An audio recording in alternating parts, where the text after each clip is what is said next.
네, 시간을 이렇게 또 남으면 나눠서 쓰기로 했습니다. 그래서 이상하게 생각하지 마시고요. 시간이 좀 있으니까 어, 오늘 적어온 말씀은 있는데 그게 조금 1시간 분량이라 그거는 혹시 또 나중에 기회가 되면 하고 조금 짧게 묵상했던 말씀은 좀 잠깐 나누기를 원합니다.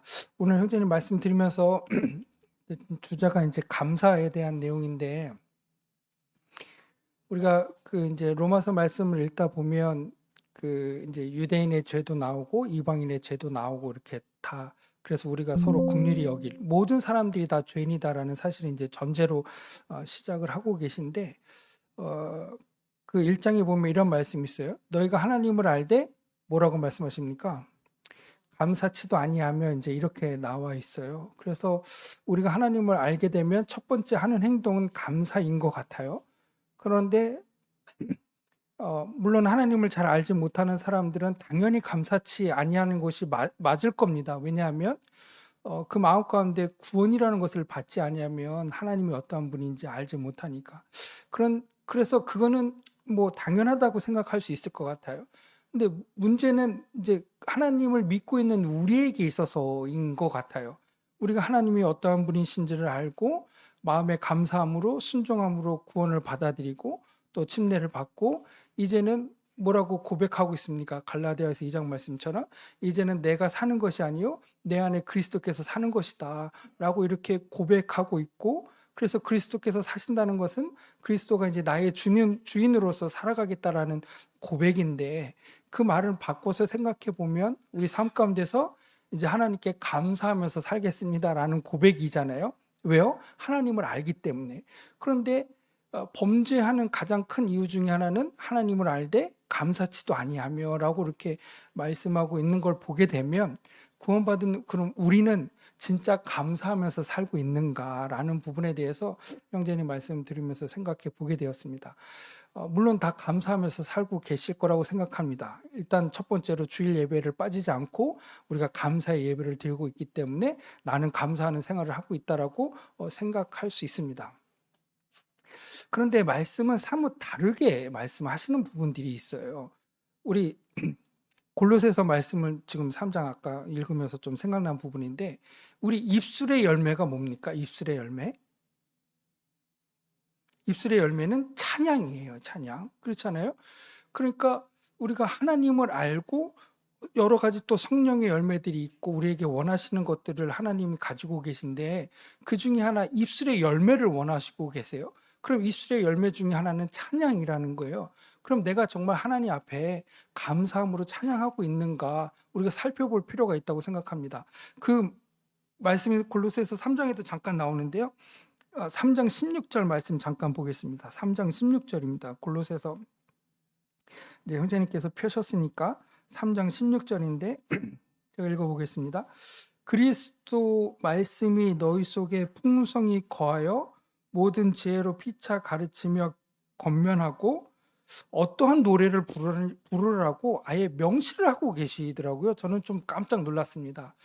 제가 누구를 비판하거나 이제 판단하려고 하는 것은 아니지만 오늘날 우리가 부르고 있는 찬양이 정말 주님이 원하시는 찬양을 하고 있는가에 대해서 조금 우리가 짚어볼 필요는 있다고 생각해요. 저는 뭐 이제 캠프를 많이 다녀보진 않았지만 그 영상들이 이제 올라오잖아요.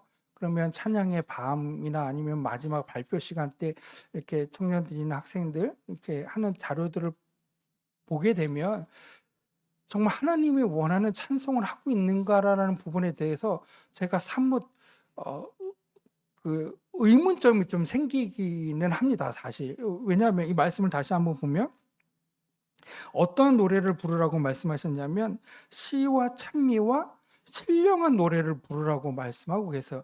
악기 문제는 두 번째입니다. 악기 문제는 두 번째 문제이고 내가 하나님 앞에서 정말 이러한 찬양을 부르고 있는가, 이 시의 찬미를 부르고 있는가, 아니면 랩의 찬미를 부르고 있는가, 또 신령한 노래를 부르라고 하는데 정말 율동으로만 몸으로만 춤을 추고 있는 것은 아닌가 이런 생각을 해보게 됩니다. 제가 이 얘기를 하게 되면 청년들하고 점점 더 거리가 멀어질 수 있다라는 생각은 좀 들기는 하지만 그러나 우리가 좀 생각해 볼 부분은 분명히 있다라는 생각이 듭니다. 우리가 하나님 말씀에 조금 더 창념하여서 하나님이 원하시는, 그래서 사실 준비했던 말씀은 이제 데살로니가 전서 후서 말씀인데요. 거기에 보면 이렇게 말씀하잖아요. 베드로는 하나님이 거룩하니 내가 거룩하니 너희도 거룩하라라고 말씀하고 계세요.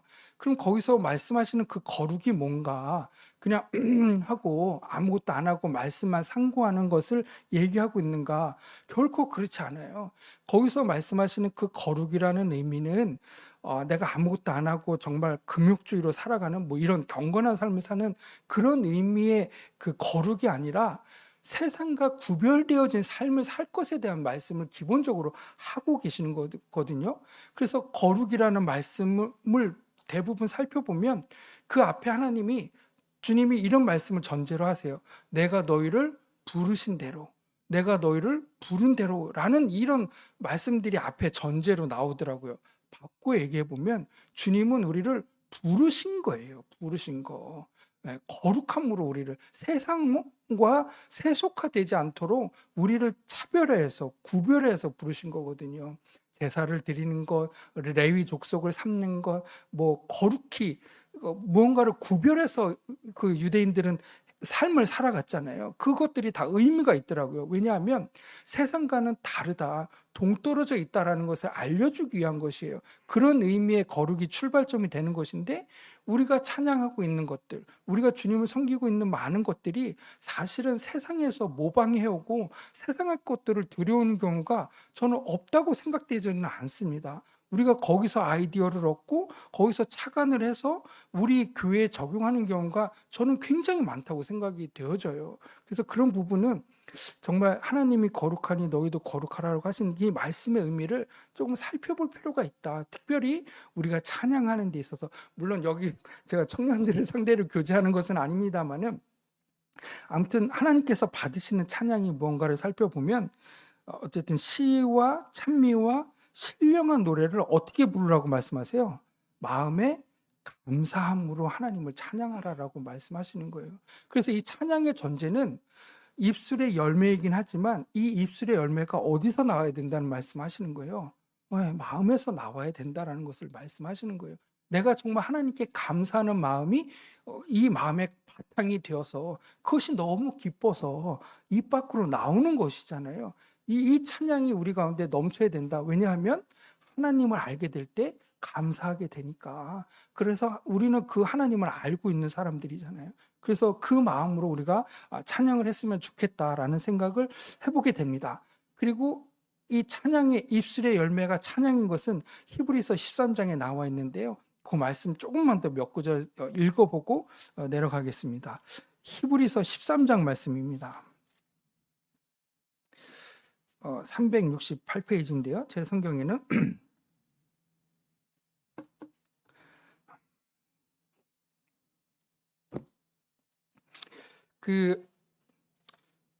우리가 지금은 제사를 드리지 않습니다. 그죠? 우리는 제사를 드리지 않아요. 근데 제사의 의미도 사실은 거룩을 의미하는 겁니다. 거룩을. 그렇잖아요. 아무 양이나 아무 소나 다 하나님께 그 희생 제물을 우리가 sacrifice라고 하는데 아무 짐승이나 하나님 앞에 제사 드리지 않았어요. 어떠한 것을 드렸습니까? 흠없고 점없는 양과 소를 잡아서 드리는 거예요. 그래서 그것을 끌고 왔을 때 상처가 있으면 다시 가져가서 온전한 그 제사를 드릴 수 있도록 그 양과 소를 골라서 가지고 오게 되는 것입니다. 그래서 제사장 앞에까지 끌고 오는 것인데 그렇게 제사를 드렸어요. 그러니까 제물 자체도 구별되어진, 성별되어진 그것을 거룩이라고 생각하는 것이거든요. 그래서 이 거룩의 출발점은 정말 우리가 보존되는 거예요. 구별되어져서 세속화되지 않는 것을 기본적으로 의미하고 있습니다. 그런데 오늘날 우리는 그런 제사를 드리지 않아요. 그러면 우리는 어떤 제사를 드리나요?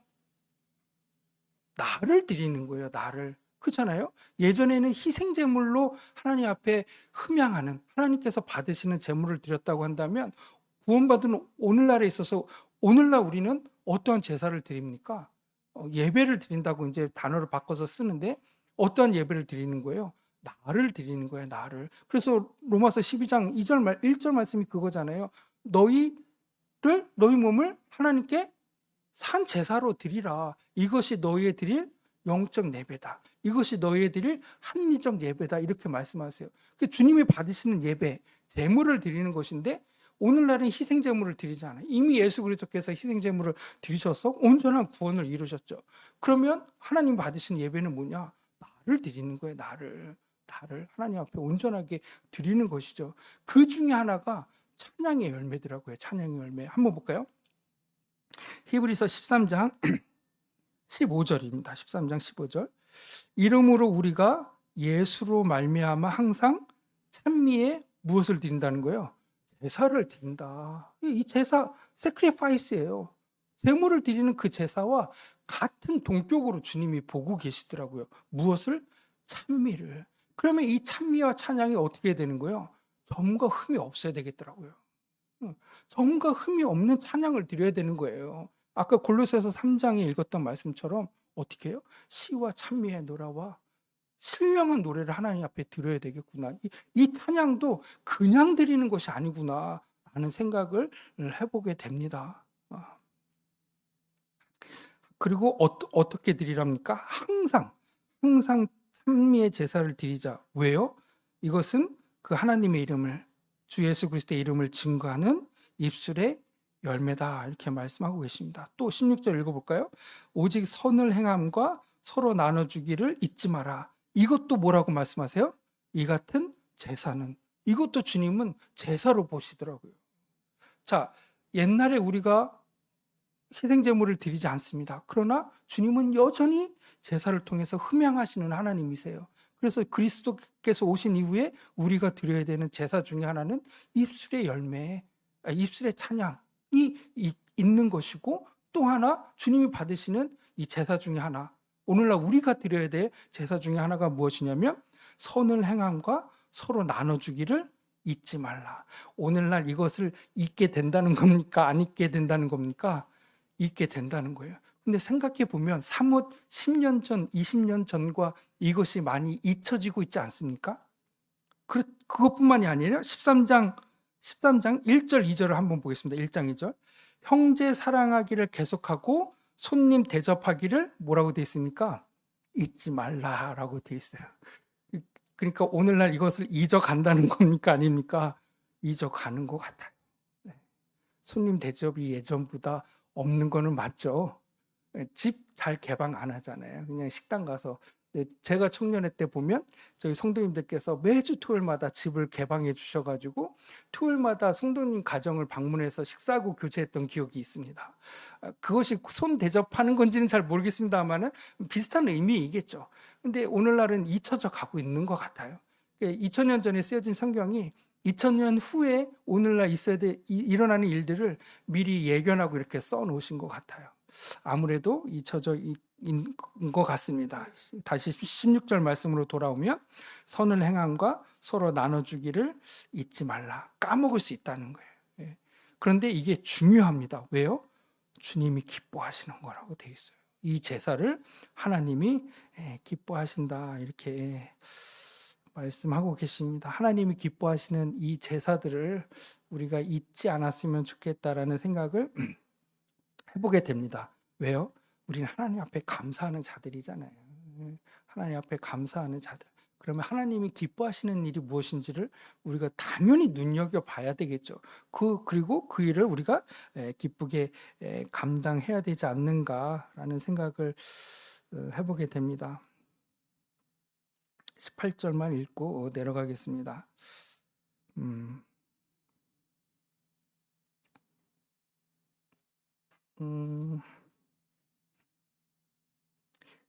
선을 행하게 함으로 중간부터 읽어보면요. 우리에게 선한 양심이 있는 줄을 확신하노니.